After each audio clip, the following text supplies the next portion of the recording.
I decided to do a flip lesson on the trigonometric functions because traditionally this is an area that students come in to college calculus week in. This is an area that is really applicable to the real world. You need trig functions if you need to find the heights of towers, or if you want to figure out how high a mountain top is, or navigation, for instance. Using the sun is another application for trig functions. Sounds and light waves. I'm trying to think here. Architects use it, builders of course, and carpenters, it's their mainstay. So trig functions are very useful in the real world applications. So let's go on and explore here a little bit. First thing I want to talk with you about is what's the radian measure of any angle theta on a unit circle.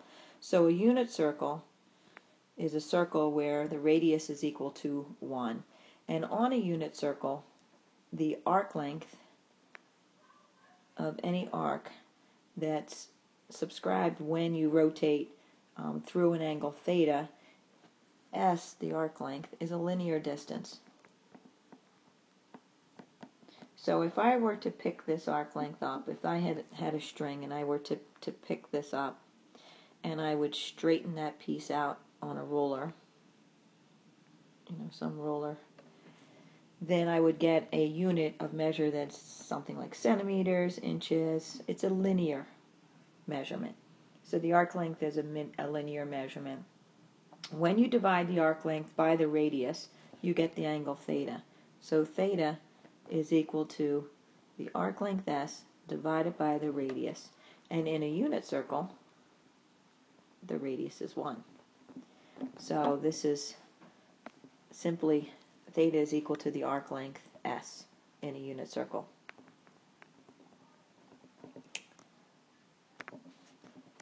So I'm sure in the past you've had a cute little rhyme that you used to remember trig functions by.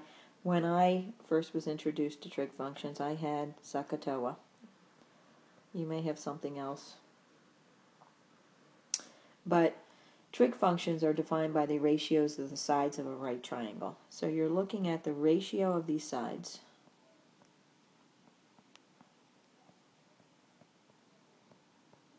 Defined by a right triangle. I want to talk a little bit about standard position of an angle. And the standard position of an angle theta, grab yellow here, the standard position starts at the x-axis. So you start at the x-axis and you rotate counterclockwise. And that's standard position. That's a positive angle. So a positive theta, so theta is positive when you rotate counterclockwise, and theta is negative when you rotate clockwise. So negative is clockwise. So the primary function sine is a ratio of the opposite side over the hypotenuse, right? And cosine is equal to the adjacent side over hypotenuse. And tangent, couldn't fit cosine, there you go. Tangent is equal to the opposite over the adjacent. The reciprocal of those functions are cosecant. That wasn't good. What happened here? I'm not sure what happened there. I lost some of it. The reciprocal function of sine is, oops, I'm sorry, that's not it. It was so small I couldn't see it. The reciprocal function of sine, let me write it, is cosecant.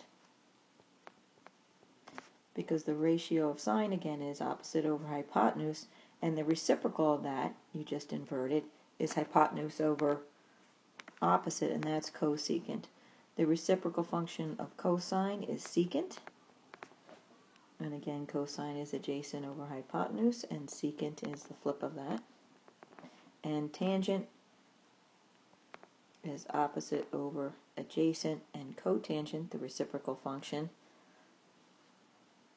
is adjacent over opposite.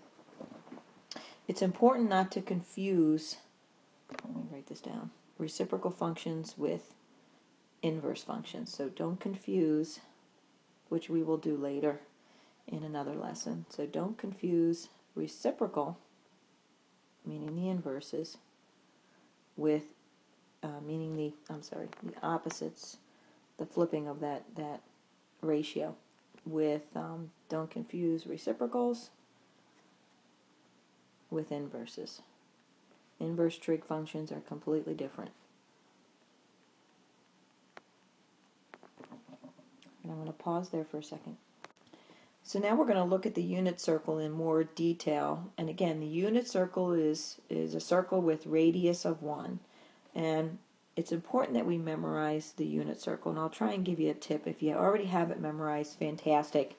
If you don't, you need to get this memorized. The first thing in understanding the unit circle is you're looking at a point X and Y on the circle, and the radius is R, but again, R is equal to 1 because it's a unit circle. And we're looking at the angle theta. So these relationships are key to understanding the unit circle. Sine is Y over R, but again, R is 1, and cosine is X over R, tangent is Y over X, and then the reciprocal functions, cotangent is X over Y, you just flip them. Secant is R over X, and cosecant is R over Y. You only really need to memorize the first quadrant. And once you have that first quadrant memorized, it's just a sign that you're changing, and it depends on where you are in the unit circle, and that'll define the sign.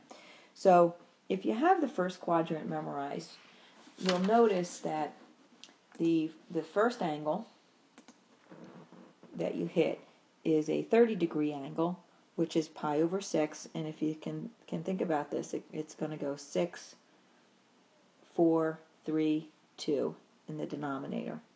And the first angle is 30 degrees. The x and the y for this 30-degree angle on that point is a square root of 3 over 2, 1/2. So for pi over 6, the point on the unit circle is a square root of 3 over 2, and the y component is 1/2. For 45 degree, they're both the same, the x and the y, square root of 2 over 2. And for a 60-degree angle, we're going to just interchange these two. So it's 1/2 is the x, and y is square root of 3 over 2. And of course, this is the point 0, 1 at 90 degrees. So if you get, and this is the point 1, 0, 4, 0 degrees. So if you get the first quadrant memorized, then you know the rest of it. Because in the second quadrant, you know, that's a negative x and a y. And the third quadrant is negative x, negative y. And the fourth quadrant is x and negative y. So just take the values that you figured out in the first quadrant and apply the appropriate sign. So it really isn't quite as bad as you might think. Let's look at an example using the unit circle. So if I asked you to find, let me write up here. Oh, oops. If I asked you to find the, oh goodness gracious, the sine of 2 pi over 3. So find the sine of 2 pi over 3. Well, what you would do is locate the angle 2 pi over 3. If you don't remember exactly where that angle is on the unit circle, you could think of this as, okay, well, 2/3 pi. It's bigger than 90, right? Because pi is 180 degrees, and 2/3 of that is exactly 120 degrees. So here's your 90-degree angle. So I've got to be in this second quadrant. In fact, you're right here. So the sine of 2 pi over 3, if you have the unit circle memorized, you locate that angle on the unit circle and you pick the coordinates of the point. So 2 pi over 3, the coordinates of that point are negative 1/2 and square root of 3 over 2. Right, and again, you have the negative x because you're over in the second quadrant, and the positive y. So there are your points. They're your coordinates of your point. And you know that sine is the ratio of y over r. Right? Sine is y over r. So the sine of theta,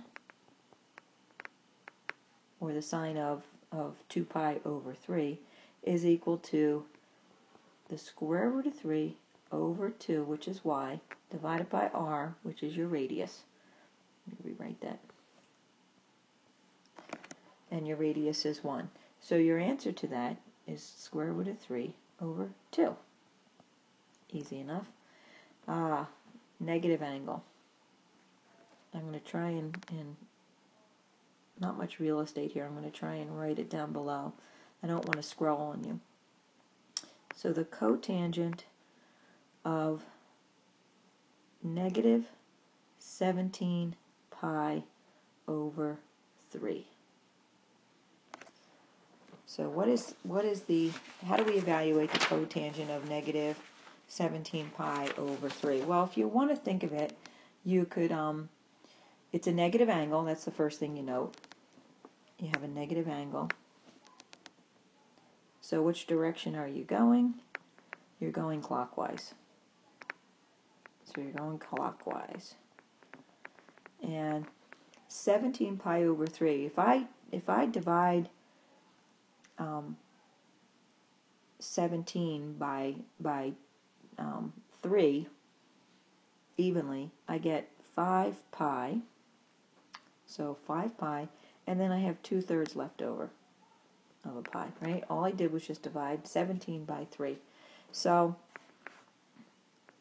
here is the angle that I really want to work with. I want to start, if you want to think of it this way, I'm going to start 5 pi rotations, right? So I'm going right here, that's 2 pi, and that's 4 pi, and that's 5 pi, and I need to go, how many did I get? 1, 2, 3, 4, 5, and then 5 pi rotations around. Oh, I need to pause for a second, excuse me. Apologize there, I was getting waved down by one of my children. I want to erase this and start again so that we don't rush through this.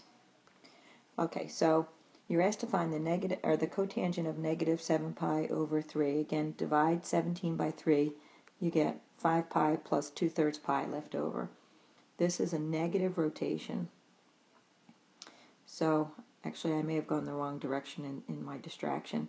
You go 5 pi rotations. There's one, you're going in, right, the clockwise direction. There's 1 pi, there's your second pi, your third pi, your fourth pi, your fifth pi, okay, and you continue to go in a clockwise direction, and your last rotation is 2/3 pi. Well, that's 120 degrees, so that's going to land you right in the first quadrant. So your point on that unit circle is in the first quadrant. At 120 degrees, all right, that means that this angle is 30. So the point there, the coordinates of that point is 1/2 square root of 3 over 2. Square root of 3 over 2. Let me write that a little better for you. Square root of 3 over 2. So that's the point you landed on. So the cotangent, if you remember what the cotangent relationship is above, right, it's y over x. So you take the x component and you divide it by the y component. So this is 1/2 divided by square root of 3 over 2. And when you algebraically clean that up, you get 1/2 times 2 square root of 3. The 2's are going to cancel, and you're left with 1 over the square root of 3. So that's your answer. If you have to rationalize it, remember sometimes there are some systems, and MML may be one of them, that they don't like to see the square root in the denominator, so you would have to rationalize that by multiplying by the square root of 3 over the square root of 3. And if you do that, the answer would be the square root of 3 over 3. They're equivalent, all right?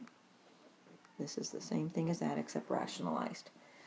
So that's using the unit circle to figure out some values.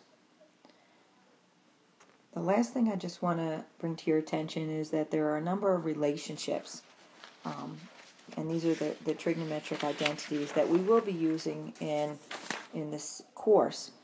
You're going to be able to put these on your formula card, but I will certainly ask you, actually I may include some of these on the test for you, but I just want to point out the biggies to know, right, that we're going to see and use quite often, and that is tangent is equal to sine over cosine, and also cotangent is equal to the reciprocal of that, or cosine over sine. Cosecant is 1 over sine, and secant is 1 over cosine. The Pythagorean identities are another one that we use quite a bit, and we will continue to use. These are less often used, however you will use those in Calc 2. All right, and the sum and difference formula, the same thing, right? They're going to be less seldomly used, but equally as important. So I will put these on the test. I'll supply these on the test situation. Okay, that's it for the flip.